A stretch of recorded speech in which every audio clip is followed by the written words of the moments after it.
Hey guys, welcome to the video. Today I've just got a mail opening of WWE action figures. As always, I quite often say, if you're a long time viewer, I quite often say I like the idea of this setup, but it can be a bit of a pain in the ass to set up. And today was no different, to a point where this is quite a small bundle. I was kind of thinking, it's literally just not worth bothering. But the usual like face version that I tend to shoot, my bunk decided to just absolutely not cooperate this today, so we ended up here. Then setting this up was a big sweaty mess. It was a whole pain. We have another bundle here. There's money in it. I can't remember how much it cost, but that will have just flashed up on your screen. There is one weird gem in it. It's really good. It's not really so much a wrestling figure, but glad to have it. And I can't really remember what else is in here, so the rest is a complete surprise. So let's get into it. I thought I need to, I need to get these open and get them listed on eBay. But quite frankly, it has been a while since you action figure guys got a decent video, which this hopefully will be. I hope you guys appreciate the effort I put into to following through with this. I'm very warm and sweaty on the coldest day of the summer so far. So I hope you guys appreciate it. So first of all, we have is this a Vince Bone Cruncher? Yeah, there's probably plenty of customs you could make with that if you were into bone crunches, like really into bone crunches. The gem I was talking about is right there, but we're going to save that for last like we always do. We've got a Rob Van Dam in a completely white singlet. I mean, and no ponytail. I mean, that is incredibly lazy design, but very good for a custom character, or, if you like a trash fed. My figure fed where I intentionally use bad action figures, well, theoretically, intentionally use bad action figures and custom characters and stuff like that. It'd be perfect for that. Or if you wanted to make your own custom Titantron Live Rob Van Dam singlet. I'm sure Titantron Live is the medium that you would choose to do that with. We've got the Big Show Bone Cruncher. This takes me right back. This was among one of the very first figures that in one of the very first bundles I got when I very first started reselling. This really cool figure. I think this is the one, or variation upon the one, where he was still working for WCW, but he was sending pictures of himself over to WWE to have a figure developed ready for when he appeared. We've got a Steve Austin Bone Cruncher. Yep, again, nice blank canvas if you're really into designing your own Bone Cruncher figures. We got a Finishing Moves Matt Hardy with like some sticky goop on the hair and hair sticking off it. And a foot missing. Excellent. Excellent. It's one thing that Finishing Moves never gets enough credit for. It's the build quality. I just got rid of all my broken figures, you piece of crap.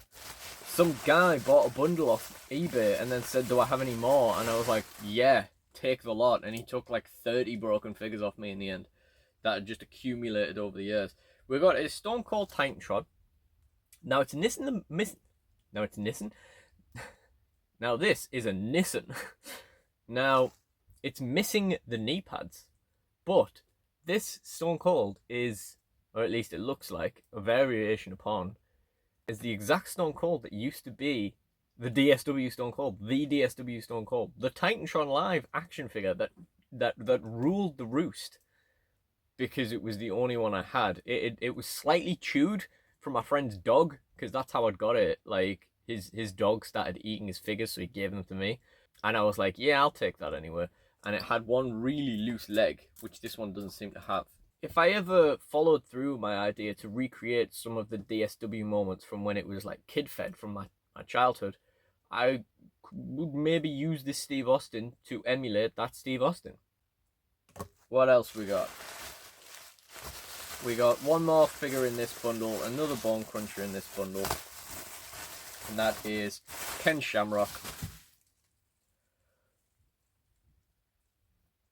Beautiful. Depending on how many we get, we're probably just going to bundle these Bone Crunchers up, because figure to figure, Bone Crunchers aren't worth anything. Bone Crunchers and WCW toybiz figures, just valueless. Oh, we got a Bendham in this. Nice. Oh, we only just got rid of my last bender. It took me like 3 years to sell the Vince McMahon one. I had a Vader one as well, which did take a while, but it did sell the same year. It took me 3 years to finally get rid of a Vince McMahon one, but this is Mankind. This is way nicer than Vince McMahon. The condition isn't bad for a figure made entirely of rubber that is 25 years old. Ooh, that's frightening to think. It could still do with a bit of a cleanup, but generally speaking, that's really nice. Nice Bendham's Mankind. No idea what the value is there. It's bone crunching taker. Oh dearie me. I think I offloaded the mounds of bone cruncher takers that I had when I sold a lot of figures to my local store. Oh, Dennis Rodman. WCW toybiz figure. I mean, look at that. What was he doing with this? Look at the size of those legs. I mean, that is absurd. Like, so his legs are this long, and his body is this long. Is that's absurd. But then just the legs themselves. I mean, look at the height on that. Actually, it is the same as a Titan. It's just completely out of proportion, I suppose. I was thinking that was way bigger. It is about the same size as a Titantron, but I think the Toy Biz figures were a bit smaller. But those legs, that's just absurd. What were they thinking? Who the hell designed that and thought, yeah, his body is 3/4 legs, but it is a good figure. It's worth a decent amount for a WCW Toy Biz. Obviously, it's got that cult Dennis Rodman following it. So yeah, it's not just like another WCW Hogan or that Goldberg. They're the worst. WCW Toy Biz Goldberg figure's awful. Yeah, I think this was one of the selling points of the bundle. It is exactly the kind of person I would use in Trash Fed. I just don't really know how you're gonna. Yeah, I mean, the joints actually aren't that bad. I mean, it actually has joints for a WCW Toy Biz figure, so that's cool. But like, doesn't really have any trigger arms or anything either, so that's cool. But like, I don't know, it's just absurd, isn't it? Like, what is going on there? That is, yeah, okay. Oh, we got a Galoob. Oh, this might be the first Galoob well, it is. I'm pretty sure it is. The first Galoob I've ever had in store or to keep. I mean, it's going in store. I'm not keeping it. I already got too much stuff. These two shells are a drop in the ocean of all the stuff that we have far too much of. And the stuff that we keep far too much of from these mail openings and stuff. So, first of all, before we get into the Galoob, we have an... is this R3 Tech? Big Show. Bloodstained. So that's good, you know. But again, maybe a good trash fed body, you know, swap the head off. Is this a Titantron? No, yeah, it's definitely not an R3 Tech. Yeah? Is it a Titantron? It's weird, whatever it is. I think it's a Titantron, isn't it? Yeah, again, if we want to make a custom of some guy who's huge, we can swap that head off. Finally, we have a Titantron. Oh, it's not even a Titantron. It's not even a Titantron. It's not even a fake Titantron. It's one of these pieces of crap. Shawn Michaels. Garbage. And finally, well, penultimately, we have my first ever Galoob. A Galoob Ric Flair. Very interesting. And again, really good condition for a, you know, over 25-year-old piece of rubber. But yeah, not bad at all. Now, the gem. It's worth good money. Not so much a wrestler though. Is this, I think it's NECA? Do we have anything on the boots? Mezco. It's Mezco. It's a Mezco 2004 Hellboy Rasputin action figure. And that leg is janked up. Like, that doesn't seem to want to move. We've got no jacket, no gauntlet, obviously. A head. I don't think it looks anything like the actor. But it's funny. It's really weird, these Mezco Hellboy figures. Like, half of it looks really good. Half of it is just kind of like, yeah, they just made a thing. Like, the Ivan Klimatovich little accessory thing that comes with Hellboy looks spot on. Looks exactly like him. This is just a guy with a beard, bald head, and kind of sort of thing. Now, I do have these myself. I have the Rasputin and the Hellboy, the Hellbaby, the Ivan from a very long time ago. And I can see why someone seeing this floating around would maybe think it was a wrestler. But yeah, not so much. I feel like the arms do justice to how spindly Rasputin was in that film. It's like having me as a wrestler, you know. It's just ridiculous. It's like indie arms, we'll call that, because you know, they're the kind of arms independent wrestlers have. I shouldn't joke. I'm not much better. But yeah, it might not be a WWE figure, but it's something that I know is worth a decent whack of money. So I was very happy to pick this up for whatever price it was that flashed up on your screen earlier on. And you know, Hellboy has wrestled in the past. Hellboy in Mexico, who's a Mexican wrestler. And I'm not gonna lie, if I ever get my ass into gear, Hellboy might appear in my figure fed in a bit of an interest. It might be a recurring character, to be honest. Rasputin, on the other hand, not so much. Not so much a wrestler. Really, really cool to see it anyway. It definitely needs a bit of mark removal on there as well. Fig Bath's not going to do it any good, but a good once over with the eraser might improve the value. But yeah, now we need to go and get these figures listed. I'm slightly concerned about what I'm going to list here. So we got 5 listings here at least, like straight off the bat. We got the Rodman, so that's 4, and then we've got like the bone crunching bundle. We'll do that. So yeah, that's 5 listings. So that's everything for this bundle. You know, we haven't been getting a lot of bundles recently. It's partly like we can't get the money for it, and partly because I'm not looking so much because I'm on the bones of my ass from investing in like the Magic the Gathering stuff, the Yu-Gi-Oh stuff, all that kind of stuff to try and get the money back out of that stuff. And you know, between big orders of that kind of stuff, I don't really have the money to be just aimlessly poking around on eBay all the time on the hopes of finding something good.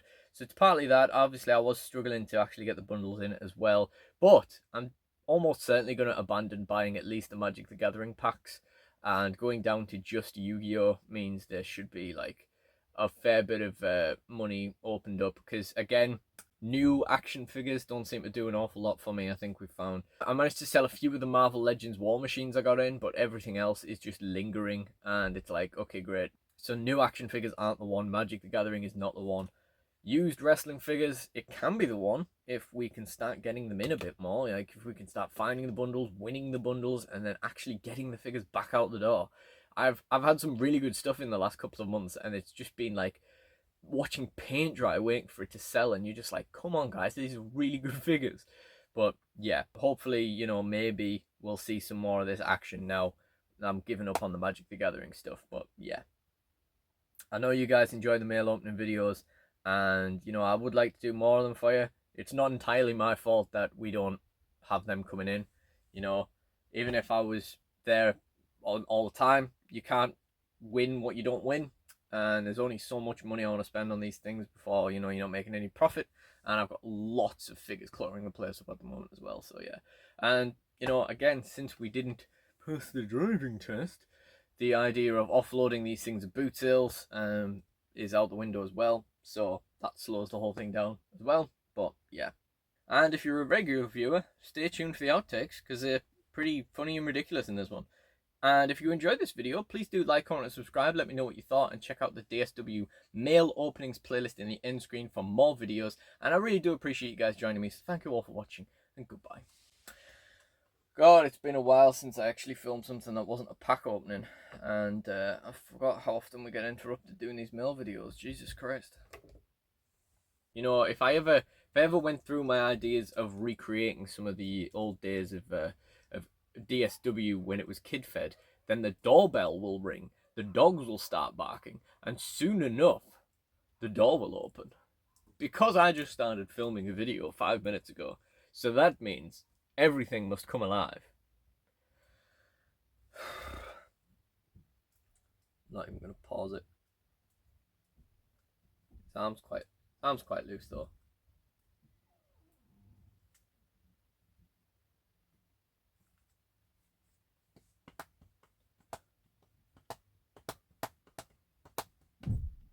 Door slam, right.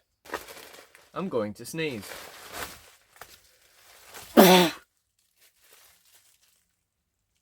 Obviously it's got that cult Dennis Rodman following. It's not just like, just want to get this video done quickly, just want to get these figures listed, for God's sake. Just want to get this Dennis Rodman with ridiculous legs listed. Give up, Willow. You can't get it.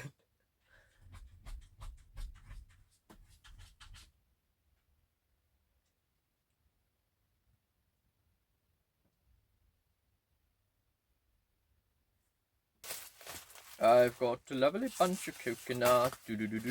Here they are, interrupting my video. That didn't really work, but, you know. But my mum's coming back up the stairs. And then my dad's come back up the stairs. I lied.